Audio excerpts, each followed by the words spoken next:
Any list of influential psychologists is going to include B.F. Skinner, alongside names such as Freud, Piaget, Erikson.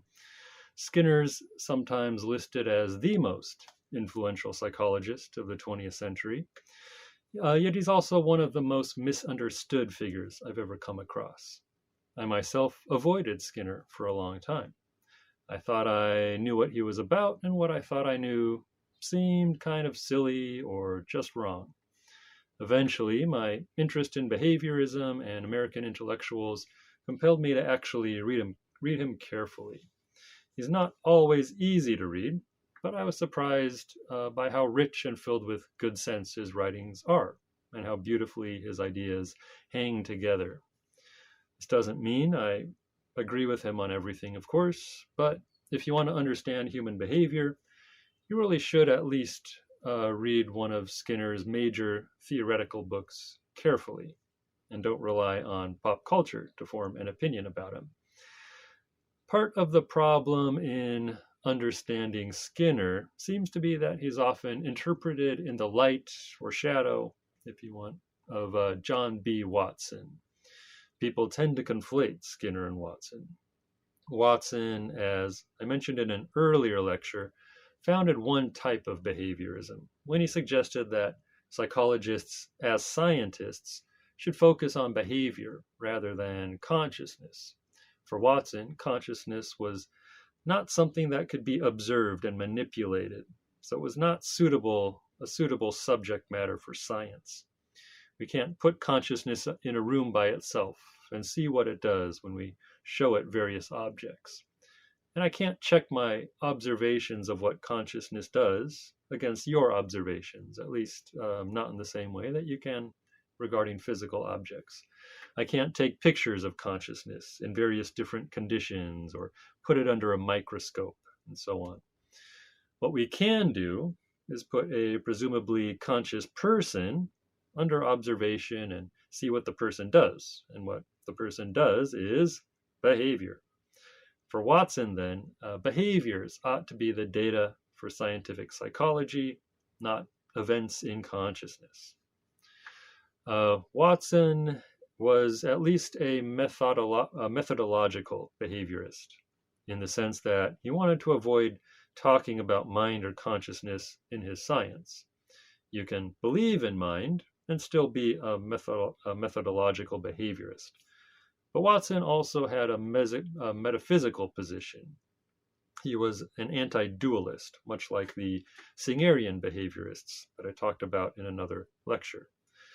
So, for example, in an essay partly about Freud, he writes, "If the behaviorists are right in their contention that there is no observable mind-body problem and no observable separate entity called mind, then there can be no such thing as consciousness and its subdivision. Freud's concept of mental infection, borrowed from somatic pathology, breaks down. There can be no festering spot in the substratum of the mind, in the unconscious, because there is no mind." So it's easy to misunderstand when Watson says that there's no mind and no consciousness. It's important to keep in mind the phrase, no observable separate entity. There is no observable separate entity called mind for Watson. So he doesn't deny that we do such things as thinking and feeling, as these are commonly understood. But he thinks these are activities of the body, not of some separate entity that floats around inside or nearby the body somewhere. This is basically Skinner's position as well, although he was able to say much more about the activities of thinking and remembering and feeling and the like than Watson. Skinner was also anti-dualistic, but he didn't put it so strongly as Watson, when Watson said things like, "there is no mind." Still, Watson has often been interpreted to mean that we have no private thoughts or experiences, and this interpretation has stuck to Skinner also. So, for example, the philosopher Brand Blanchard once debated B.F. Skinner on consciousness, and Blanchard described behaviorism in this way. He said, "Behaviorism leaves a vacuum at the heart of our moral and practical life. It makes us out to be hollow men in a wasteland. It tells us that we are machines, enormously complicated machines, but in the end, nothing more. Let us assume for the moment that this is true and ask, what would be the value of a world in which only such machines existed and that unscientific embarrassment, consciousness, did not exist? The answer, I suggest, is simple. It would have no value at all." So, soulless machines in a valueless wasteland, a rather apocalyptic vision, I would say. Now, one does get the sense from some forms of behaviorism that organisms are just stimulus response machines. A certain stimulus is inputted, a noise, a bit of food, a combination of colored lights, and a certain behavior is outputted. There may as well be no mental events occurring in between. Watson's behaviorism went so far as to deny that we can see images in our minds, to deny that there is such a thing as mental imagery. But this is not going to be Skinner's position. Now, some mechanical contraptions invented by Skinner do not help this hollow man or mechanistic view of behaviorism. When he was a graduate student, Skinner invented what became known as the Skinner box. This is a very famous idea, a famous label, or what he called, Skinner called it the operant conditioning chamber. This was a metal box-like structure with a speaker, lights, levers, a food dispenser inside. Sometimes the floor of a Skinner box is electrified, so you can deliver shocks. You put an animal like a rat or a pigeon inside and stimulate it in various ways in order to get it to press levers or buttons to get a reward. So the animal becomes part of a machine in a way. It sounds kind of horrible, but it's been useful to study certain kinds of behaviors. And really, it's not too much different from how many humans live in the 21st century. So there was a myth that Skinner raised his daughter in a Skinner box. This has been a persistent myth. Of course, this isn't true. It sounds crazy. But he did invent another contraption called an air crib or baby tender. And this was a larger box, kind of like the incubators they use in hospitals. So it was climate controlled. Skinner and his family lived in Minnesota at the time, so normally a cold place in the winter. And it was more spacious and comfortable than a normal crib. One of Skinner's daughters did sleep in his baby tender when she was a baby. Then there was his teaching machine, as he called it. So this was another kind of box, smaller, a bit like a primitive computer, which showed questions and rewarded you if you got the right answer. So it would be easy to have the impression that Skinner thought we were just machines in a world of machines. The truth, as almost always, is more complicated. All right, so now I'm going to get into Skinner. Recommended readings, if you want to learn more or follow along. I recommend especially Skinner's an essay called Behaviorism at 50, published in 1963 in many different collections and journals, or his book About Behaviorism.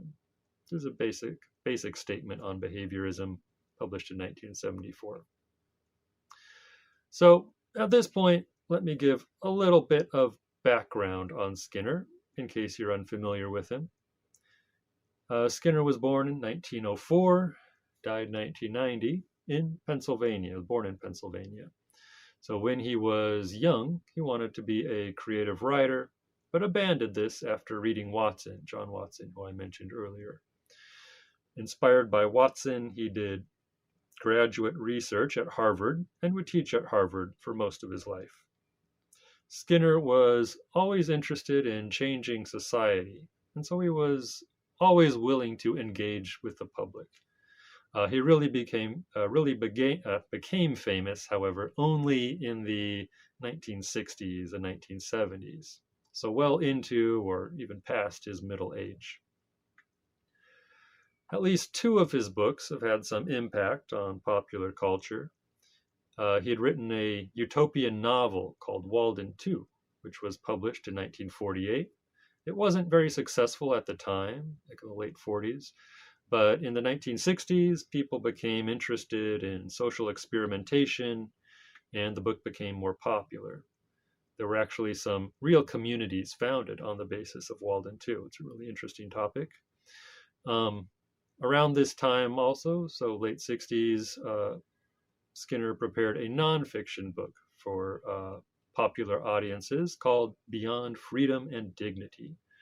This was published in 1971. Skinner did a lot of publicity for the book, and his kind of unique personal characteristics combined with his controversial ideas probably helped the book become a bestseller. He did a lot of interviews. This was the height of Skinner's fame. But it's also from this period, I think, that we start to get a darker image of Skinner. I was recently reading Ira Levin's novel, The Stepford Wives, famous novel from the 70s. It's actually published in 1972, so right after Beyond Freedom and Dignity. So Stepford Wives is a disturbing book, of course, and I was struck by the fact that in the novel, the main character is actually reading Skinner's Beyond Freedom and Dignity, while the evil forces of Stepford are closing in around her. And a couple of years after this, William Slater's novel House of Stairs appeared, also kind of a well-known novel for young adults.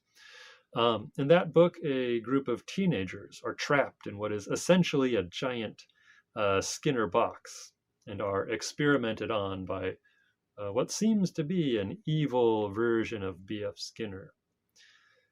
So people tend to associate Skinner with pigeons, especially. That's kind of a common image of him. And he did do an enormous amount of research with rats and pigeons. However, his main goal was always to understand human behavior, and he did research on human subjects also. His research with animals was just a convenient way to study various ways in which behavior is generated, maintained, or altered, and extinguished. Skinner's basic behavioristic insight is that behavior is affected by its consequences. Now, this is partly common sense. We all know that you can get someone to do something by rewarding them when they do it, and discourage someone from doing something by punishing them when they do it. Skinner's innovation was discovering that it really matters when and how you reward or punish them. And this was actually a very remarkable discovery. It's not always appreciated. His research with pigeons was basically a systematic exploration of different possibilities of rewarding and punishing according to various schedules. Now, this brings us to two important concepts that are needed to understand Skinner: contingencies of reinforcement and schedules of reinforcement. Contingencies refer to the variables in the environment that reinforce a particular behavior or behavioral pattern, which is to say, make it likely to happen again in a similar circumstance. Schedules refer to how often a behavior is reinforced. An interesting case that Skinner sometimes writes about is gambling. So whether someone enjoys gambling and the type of gambling they enjoy depends on their history of reinforcement, so their history with gambling and exposure to gambling. But gambling itself has a variety of contingencies that are reinforcing. So money is the common reinforcer in gambling. It's kind of the big one. The contingency in the environment that provides reinforcement is money. If you win something at gambling, you're more likely to gamble more.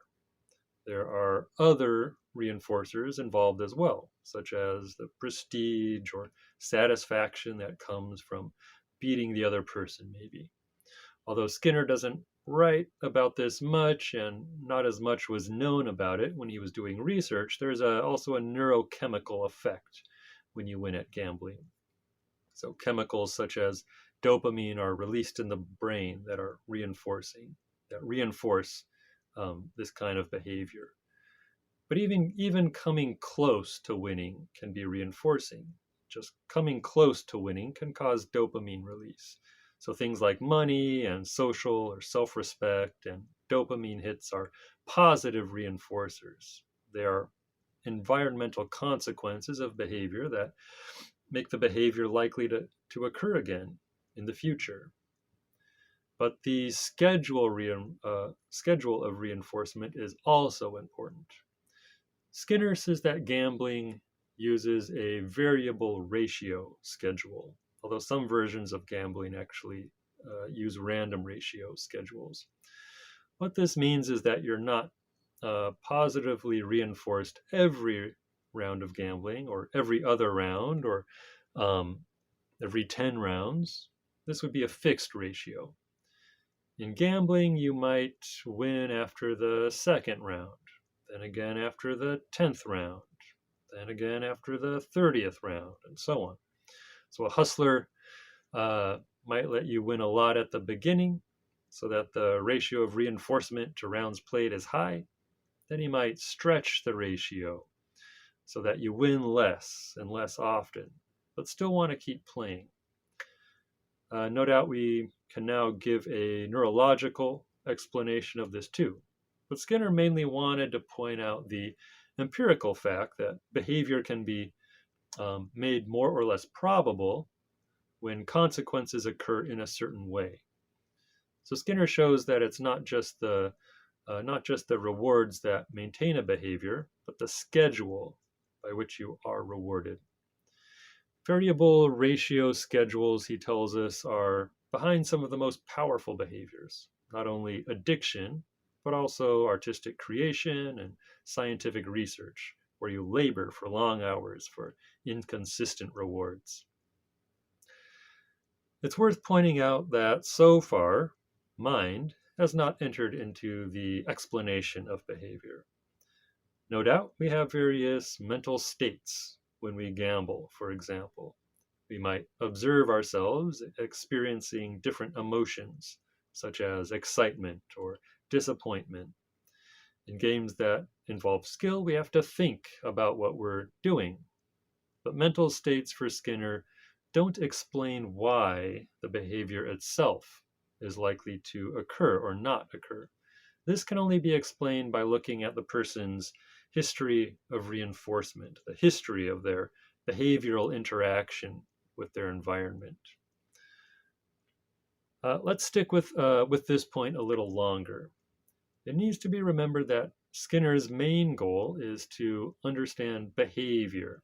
He wants to understand behavior so that we can better predict and control it, so that we can improve our world. For example, Skinner often makes reference to eliminating war, which makes sense when you remember that he lived through 2 world wars, Cold War, the Korean War, Vietnam War. The problem for Skinner with mentalistic explanations in psychology is that they don't explain behavior. So in one essay, Skinner says, let's imagine that everyone who studies the mind agrees on what that is, on what the mind is. Let's imagine that we've discovered how brain processes relate to mental events. Will we have discovered the causes of human behavior? Perhaps some behaviors, and perhaps proximally, but not in a way that's ultimately useful to us in managing behavior. This is because we still have to explain the brain processes themselves. Why, for example, does the brain process A occur in situation B to produce the mental event C, which produces the bodily behavior D? Brain processes are not simply self-generated with no influence from the environment. Let's take the most sensational example which came up in that same Blanchard debate I mentioned earlier. This is the example of Adolf Hitler, of course. Did Hitler order the extermination of the Jews because he hated them? Blanchard implies that Hitler's hatred was a contributing factor to his desire to have them exterminated, and argues that behaviorism would deny this. And in fact, for Skinner, Hitler's feelings of hatred were not particularly important to his actions. It might be pointed out that, after all, we don't always, in fact, we hardly ever, kill or plan to kill people we hate. And in the case of judges in the law courts, we sometimes order the execution of people we don't hate. These variables, hatred and killing, seem to be independent of each other. To understand Hitler, we need to look at his environment rather than to his feelings. For Skinner, the whole pattern of Hitler's feelings and actions was caused by environmental events in Hitler's personal history. In Hitler's case, we just can't recover all the relevant experiences to make a perfect case. Interestingly, though, if you read Hitler's Mein Kampf, he himself, Hitler, emphasizes that from a young age he was compassionate towards the Jews, but that his reasoned consideration eventually forced him to conclude that they were a problem that needed to be solved, ultimately through extermination. That is, he emphasizes reason over emotion. But reason here too, if we even want to accept his own self-justification, and that's questionable, but even reason is at best only a very partial explanation for Hitler's actions. The key word for Skinner is always environment. If you want to understand a behavior, Hitler's or anyone else's, you need to look to the environment, to the world around the organism, because it's the environment that reinforces or discourages a particular behavior. This, of course, comes right out of Darwin. Mentalistic explanations discourage us from from considering other factors. So, for example, Skinner wrote, "The objection to the inner workings of the mind is not that they are not open to inspection, but that they have stood in the way of the inspection of more important things. These more important things relate to the environment, or what he called contingencies of reinforcement. Those factors in the organism's environment that cause a certain behavior to become more or less likely, contingencies of reinforcement." Because Skinner does not give the mind a very important role in explaining behavior, many people have thought that Skinner denies that we have minds or denies that we are conscious. We've seen this already with Blanchard. In the rest of this talk, I'll give another example of this belief, and this will help us sketch Skinner's actual theory of mind. Skinner wrote about human behavior extensively in his 4 major theoretical books, which were published over a period of about 20 years. These books are Science and Human Behavior from 1953, Verbal Behavior from 1957, Contingencies of Reinforcement, 1969, and About Behaviorism, 1974. So these 4 books, consider mental phenomena in much detail. There are also many articles relevant to this topic. I've tried to list these in the bibliography in the lecture notes. So if you want to understand what Skinner actually thought, you need to read these 4 books, or if not that, at least one of them carefully. They overlap. So I would say at least read one. In order to think about why Skinner is misunderstood, first think about the word paradigm. This is a word the philosopher Thomas Kuhn made famous in the study of science and philosophy of science, but it's useful for thinking about any discipline, including, say, the study of history or literature. A paradigm is just a set of concepts and practices that are widely shared in a discipline. Behaviorism is one paradigm in psychology.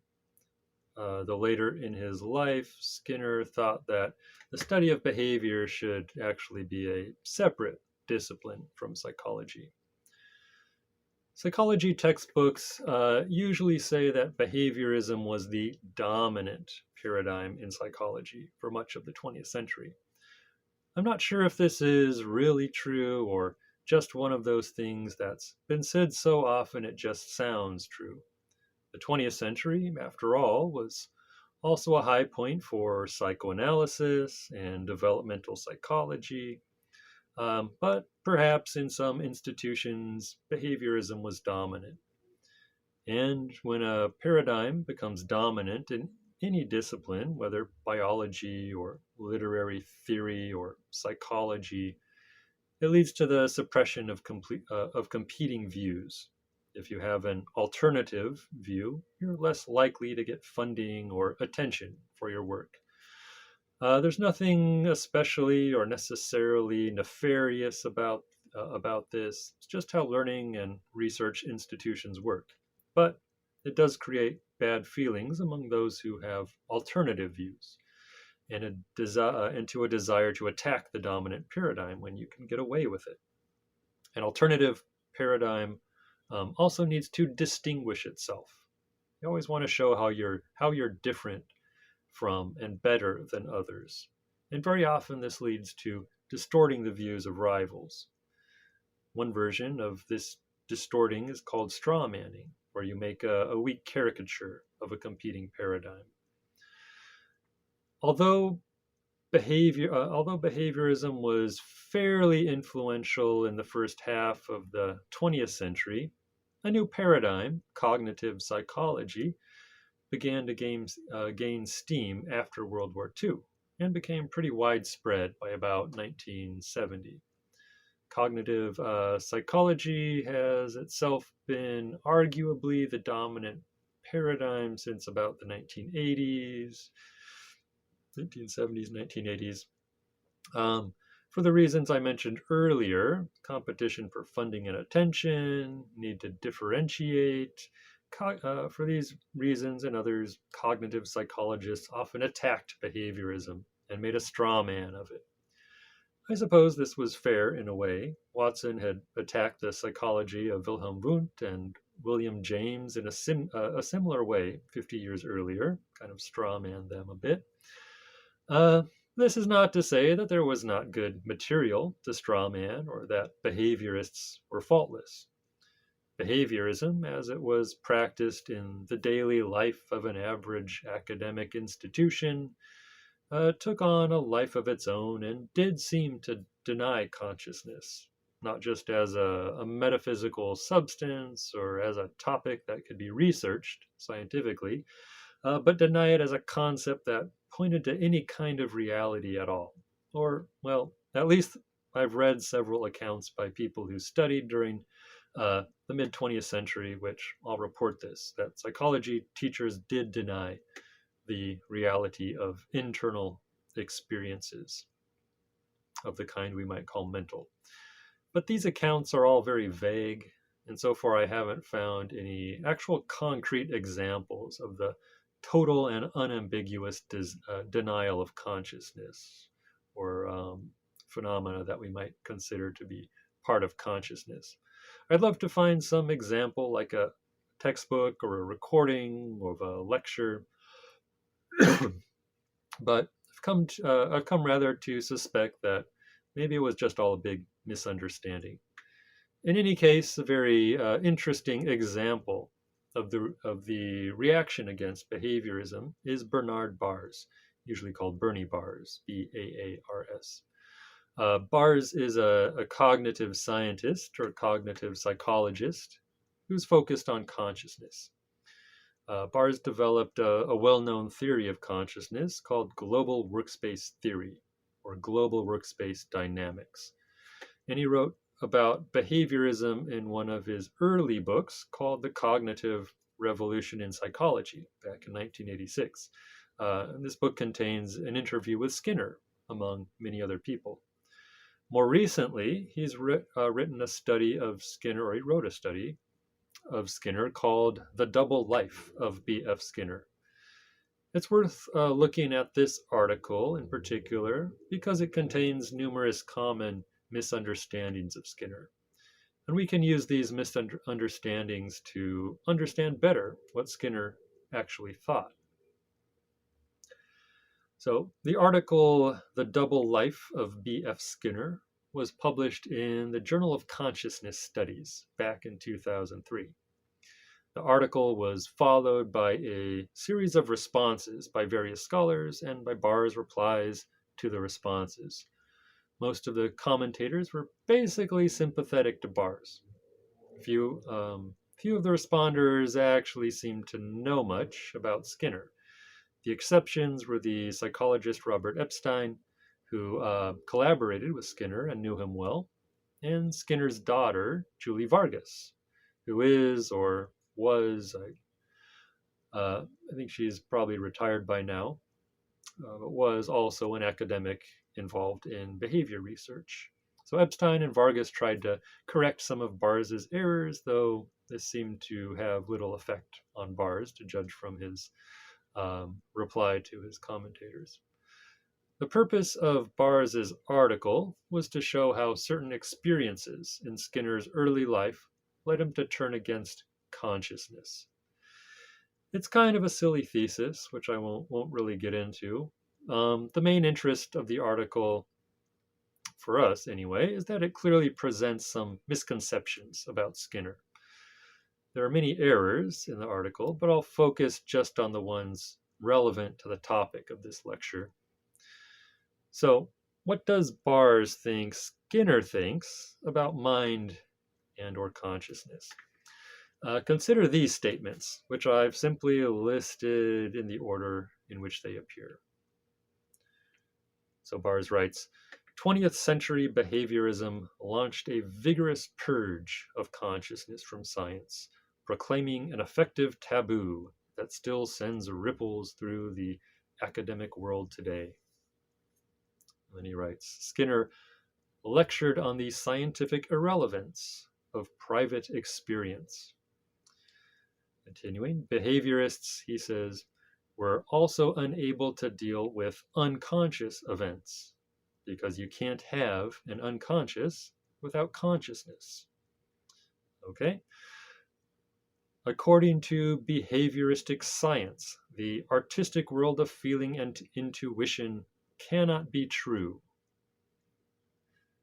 Next, behavioristic psychology never admitted the existence of conscious inner speech, but tried to look for its behavioristic version, covert verbal behavior. The same thing may be said about all the reliable features of mental life: imagery, meaning, planning, goals, expectations, memories, feelings, acts of will, desires, all fell under the axe. And then Barr's asks, if you are a proclaimed expert on human behavior and doubt the existence of imagery, what about your own imagery, your own inner speech, your own ability to recall conscious events from the past and to imagine the future? These are routine mental operations. How can you experience them on the one hand and deny them on the other? So that is, just insert my own comment here, Barr's is assuming that Skinner denies the existence of introspectable imagery, inner speech, memories, imaginings, etc. All right, and again, he says, because of behaviorism, generations of college students were taught, and often still are, that their own conscious experiences have no real significance. Moving on. He says, again, behaviorism reduced human beings to stimulus-response machines without consciousness.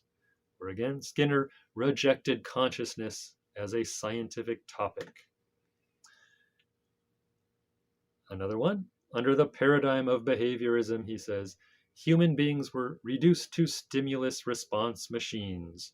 For consciousness as a scientific question, it was a wasted century. Talking about the 20th century, of course.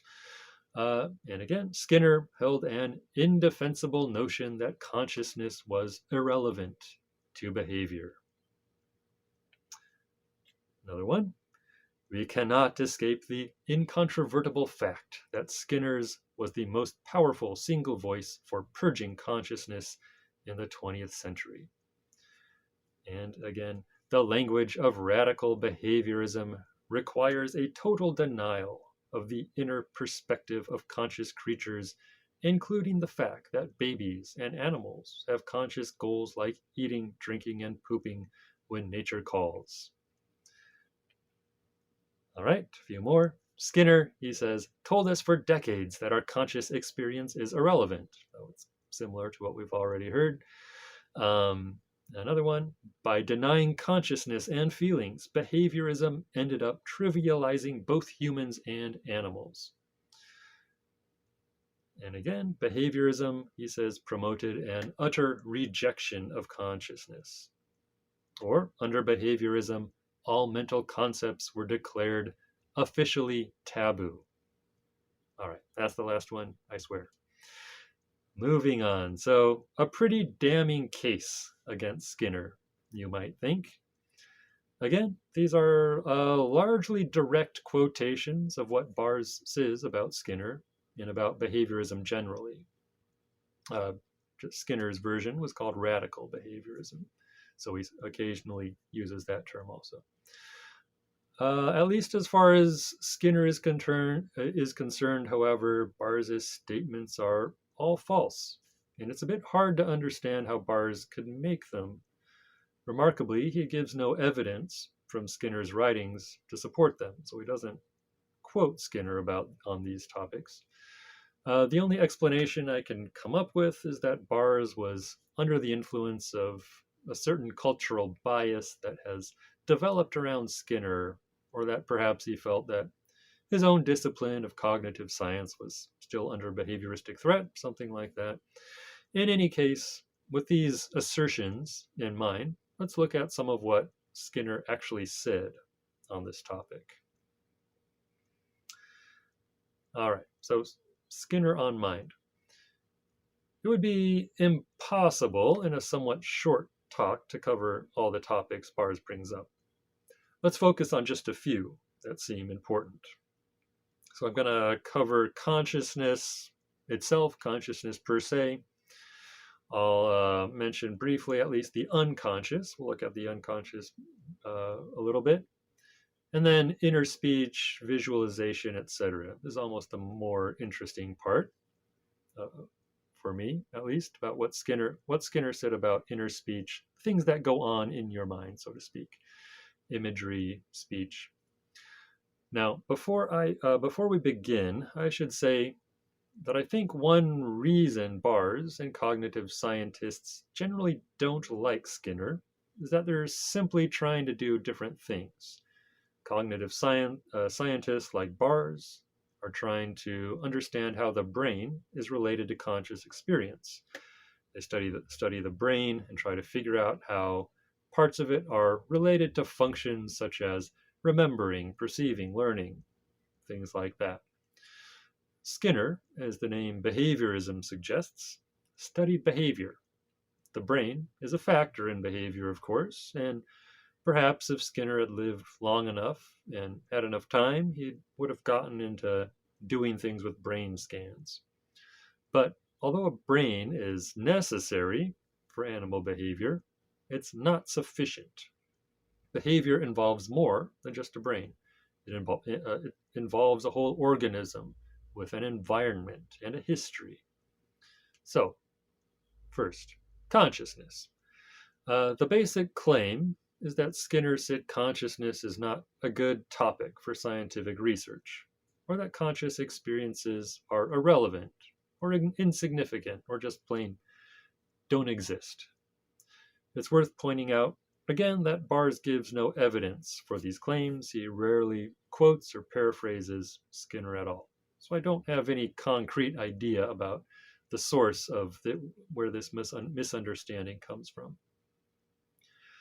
Anyway, so Skinner often talks about private stimuli and private responses that are not easily observable by other members of the community. A toothache is one example. The feeling of a toothache is a private response to the relatively private stimulus of a damaged nerve in a tooth.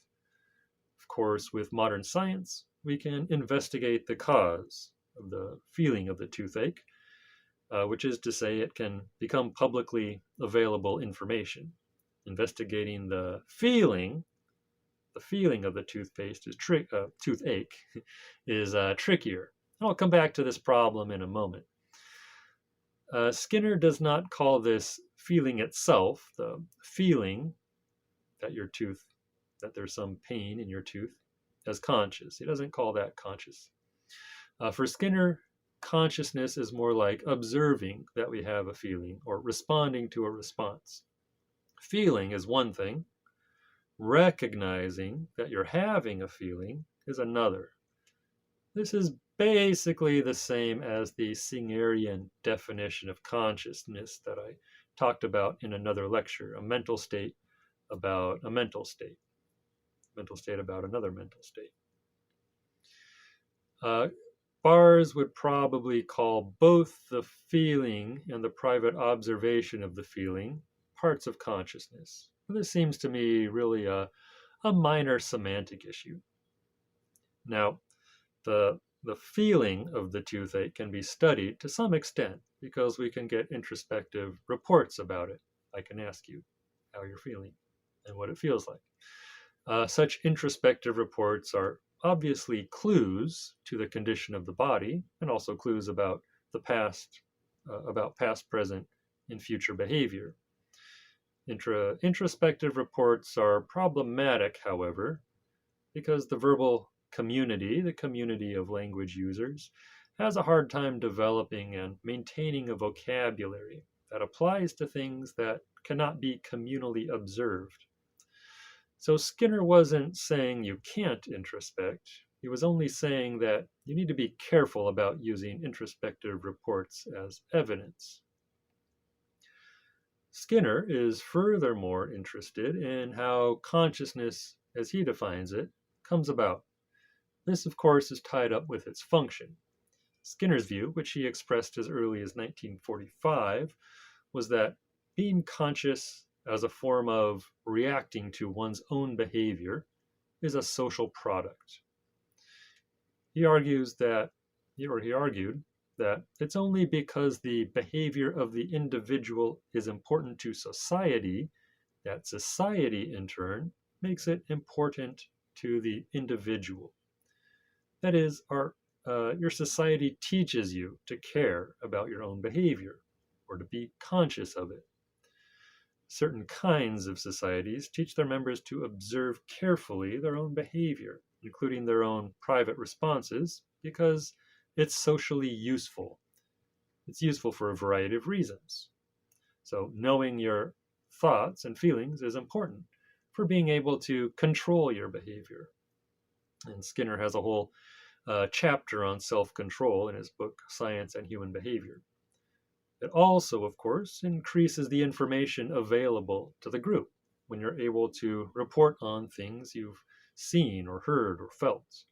The group has an interest in building up a vocabulary for talking about private events, even though it's inevitably less stable than our vocabulary for public events. Because, for example, the group can't observe how your toothache feels to you in the same way that you can. There's also the question about the causal status of private events, which also gets at their relevance. For Skinner, private responses may be part of the causal chain that results in some other behavior, but they're not necessarily part of this causal chain. It's the Hitler problem that I mentioned earlier. Hitler's plan to exterminate the Jews may have had some causal relation to feelings of hatred that he may have had for them, but the explanation for this behavior cannot stop there, because we still need to explain where the feelings came from. Skinner considers many mental phenomena to be symptoms, or what he sometimes calls way stations. They're caused by some underlying environmental or physiological condition. But if you want to understand the behavior that results, you need to ultimately look at the condition, not at the thoughts or feelings that the condition also causes. When you become conscious of a feeling that you associate with a toothache, we might be able to say that this consciousness of a feeling of a toothache caused you to go to the dentist. And the dentist might give you some medication to get rid of the feeling. But she hasn't really done her job as a dentist unless she addresses the underlying cause of the feeling, right? So we can also say that the toothache caused you to go to the dentist because going to the dentist is the behavior that you have learned to engage in when you have a toothache. We can predict, and then we can predict that if we induce a toothache in someone who's been conditioned to seek the help of a dentist by, say, bothering a nerve in their tooth, this person will likely go to the dentist. We don't need to predict anything about their feelings in order to predict their behavior. This is the kind of narrow sense in which consciousness is irrelevant for Skinner. But this is not to say that consciousness or feelings, is not to say that consciousness of feelings is not there or that it doesn't matter in other ways. Bars also claims that Skinner can't deal with unconscious events because you can't have an unconscious without consciousness. But this seems to be just a trick of language. Does consciousness somehow create the unconscious? To me, this would be an odd way of speaking. Actually, most behavior is unconscious for Skinner because it's shaped by contingencies of survival or contingencies of reinforcement, that is, genes or learning or nature and nurture, and you're not really aware of most of this. You don't know about all or even any of the genetic factors shaping your behavior, and you don't know about most of the history of your interaction with your environment that has shaped your learned behavior. We remember some of the things that happen to us, but certainly not most of what happens. We're also not aware of most of our behavior. We only come to reflect on a small part of it. But this doesn't mean that only the behavior we are conscious of matters. In any case, the unconscious as a concept doesn't pose any special problem for Skinner or behaviorism. Among the various mental phenomena Bars mentions, he makes a special point of inner speech. So he writes, Bars writes, all human beings talk to themselves in private. The inner voice was thoroughly explored in 19th century novels and poems and became a mainstay of stream of consciousness fiction. Behavioristic psychology never admitted the existence of conscious inner speech, but tried to look for its behavioristic version, covert verbal behavior. The trouble is that laryngeal muscle movements are not the same as inner speech, and behavioristic psychology made it impossible to simply ask people what was going through their minds. So that was what Bars has to say about it. I assume that everyone listening will be familiar with mentally speaking with oneself or an imagined other person. Behaviorists, in fact, have also been well aware of this.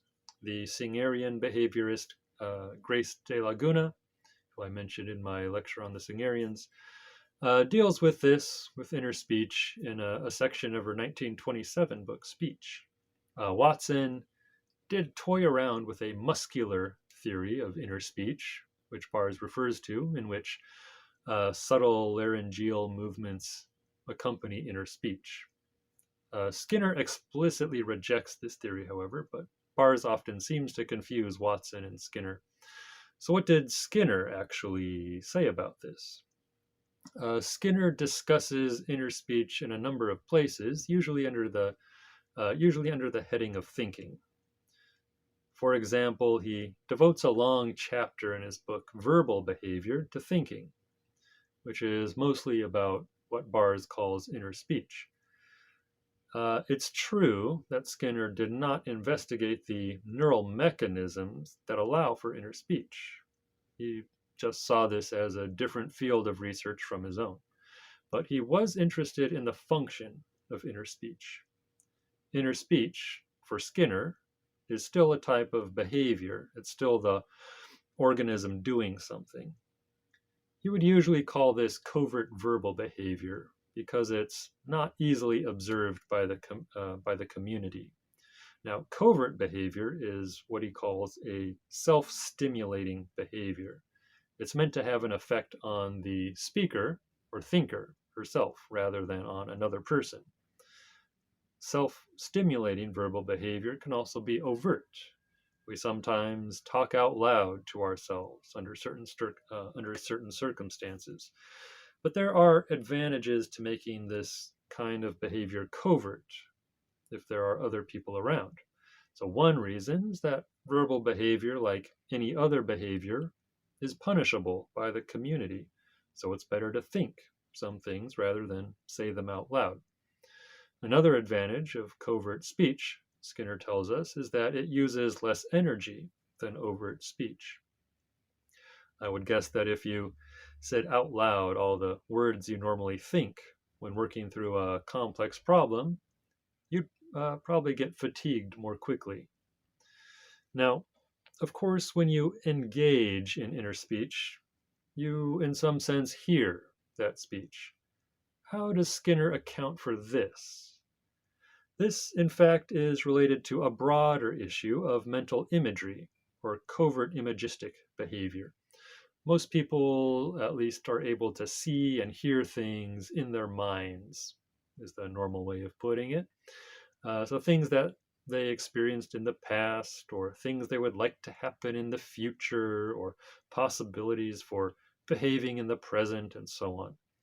Skinner describes this as perceiving a thing in its absence. The thing perceived in its absence is usually less vivid or less rich than our perception of it when it is really there in front of us. But the behavior of perceiving a thing can occur even when the thing itself isn't there. When, for example, you visualize a favorite place, you do not actually see the place, as if there is a copy of it in your mind that you consult. Rather, you see in the way you see when you are actually in the place. To put it a bit differently, you do not call up a mental copy of the object that is not there. You activate the perceptual behavior you use when seeing it when it actually is there. As far as I can tell, this doesn't contradict the neuroscience in any way, and studies showing that we use some of the same parts of the brain when actually perceiving and when only imagining an object seem to support Skinner's idea here. Interestingly, Skinner also thought that animals could think in this way as well, could perceive objects when the objects are not there, or at least that they could be trained to do this. So, this is how some of Bars's assertions about Skinner might be answered. It's simply not, as Bars argues, an incontrovertible fact that Skinner's was the most powerful single voice for purging consciousness in the 20th century. Again, Bars gives no evidence for this. What Skinner actually tried to do was find the right place for consciousness and other so-called mental activities in the causal chain of behavior, and to develop a more precise vocabulary for talking about them. All right, so in another lecture, I mentioned the philosophical zombie problem, the problem of whether there can be creatures that look and act just like people, but who have absolutely no mental life at all. As we've seen, it's a popular misconception that Skinner thought that we all are philosophical zombies, hollow men, as Brand Blanchard put it. And as we've also seen, Skinner assumes that we and even animals have private experiences. But he does not think that mental events are ultimately responsible for our behavior. I'm not aware of Skinner discussing the philosophical zombie problem, but a related problem is what we can call the problem of machine consciousness. And this is something he does address in an interesting kind of way. So, most machines that we are familiar with are generally speaking rule governed. Rule governed. This is a term Skinner uses for behaviors that follow explicit rules. They are basically if-then mechanisms of various complexities. Machines are. Your microwave heats up your food for a certain amount of time using a certain amount of energy. It doesn't learn from the consequences of this, like maybe you thought the food was overcooked or not cooked enough and complained about it. The machine did something different next time. So the machine's behavior is not contingency shaped like most organic creatures. However, even in Skinner's time, so the microwave is not contingency shaped, but even in Skinner's time, there were machines that seemed to show contingency shaped behavior.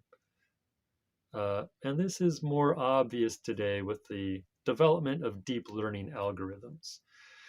Deep learning machines seem to know their behaviors and are able to adjust their behaviors based on their interactions with the environment. So, not just told what to do, but they can adjust their own behaviors. In the case of digital machines, one can argue that such behavior is still rule-based because it's all just stored algorithms modifying themselves into new algorithms, and algorithms are basically strings of rules. Humans do not store algorithms, in the same sense at least, in which digital machines store algorithms. Nevertheless, machine learning behavior can get quite close to human animal behavior. It seems to be getting closer all the time. But even if we grant that the behavior of a machine can be both rule governed and contingency shaped, and can change its own behavior, all of which are true of humans, would such a machine be conscious? The important question for Skinner is not whether the machine is conscious per se, and he seems to suggest that some machines are conscious in a technical sense. But the important thing is what the machines would be conscious of. So a conscious machine would be conscious of machine things. This is fundamentally different than a human being, which is conscious of human things. So it's not feeling itself which makes the difference, but what is being felt. So Skinner writes, to have human feelings, a machine would have to have human things to feel. To be conscious or aware of itself as a man is conscious or aware of himself, a machine would have to be what a man is aware or conscious of. So to be conscious of itself as a man is conscious or aware of himself, a machine would have to be what a man is aware of or conscious of. It would have to be built like a man and would, of course, be a man. It would behave like a man, and its behavior would include responding to itself in ways which we call being conscious. Okay, so for a machine to be conscious in the same way that a human is conscious, it would have to be a human, basically. Still, the fact that machines can be conscious in some sense, even if not in the same way as humans, does raise ethical questions that we, as a society, have not resolved. Do we have ethical responsibilities toward machines that are conscious of themselves as machines? This overlaps with the issue of whether we have ethical responsibilities toward non-human organic creatures, in other words, animals, that might be said to be conscious of themselves in some way. But ethics is a topic for another day. Anyway, I hope this brief sketch gives a basic idea of how Skinner understood the mind, or what the general public calls the mind. Skinner can be difficult to get to know because of his specialized concepts and because there's so much cultural baggage around him. Especially be wary of what cognitive scientists say about him, as we've seen. But he remains worth reading, in my view, especially that quartet of books I mentioned earlier. So, Science and Human Behavior, Verbal Behavior, Contingencies of Reinforcement, and About Behaviorism. Once you get his basic concepts under your belt, I think you'll find him to be a clear writer. And if you can get past the cultural biases about him, you might find he makes good sense. I don't necessarily think he was right about everything, of course. He did not take genetics into consideration as much as I would want in today's context, but this doesn't affect much his views on mind. All right, thanks for listening. Feel free to shoot me any questions or comments. That's all. Bye.